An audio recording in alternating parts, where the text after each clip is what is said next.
चंगाई सुसमाचार का एक ऐसा अहम हिस्सा है जिससे आप सुसमाचार को अलग नहीं कर सकते।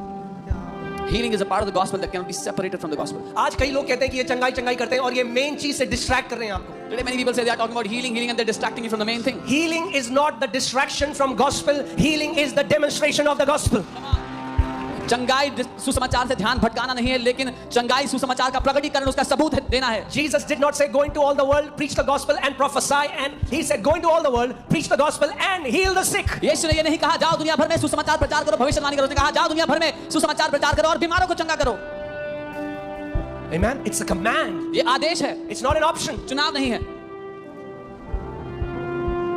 We have to bring this back into missions. हमें वापस लाना है इसको मिशंस में। If we just go out and preach the gospel and don't demonstrate the gospel, what God wants to do in 5 years will happen in 500 years. अगर हम बाहर जाएंगे सुसमाचार का प्रचार करेंगे और सुसमाचार का प्रदर्शन नहीं करेंगे, तो जो 5 साल में परमेश्वर करना चाहता है 500 साल बाद होगा।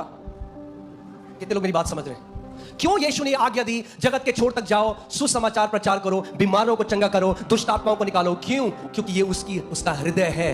Why did Jesus give this command to us? Go to the ends of the earth, preach the gospel, heal the sick, cast out demons, because this is his heart. इसीलिए आज That's why Christianity has become intellectual and powerless. इसीलिए मसीहत दिमागी ज्ञान की बात बन गई है, शक्तिहीन हो गई है।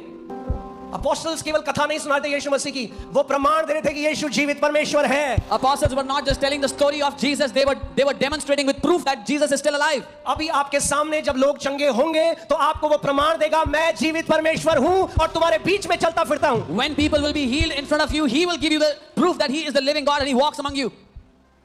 It's a partnership between God and man. परमेश्वर और मनुष्य के बीच में मिलकर सहभागिता है। Preaching the gospel is man's responsibility. सुसमाचार का प्रचार करना मनुष्य की जिम्मेदारी है। God will not do that. परमेश्वर वो नहीं करेगा। But after man preaches the gospel, God will do what only he can do. लेकिन एक बार मनुष्य ने सुसमाचार प्रचार कर दिया तो परमेश्वर वो करेगा जो केवल परमेश्वर ही कर सकता है।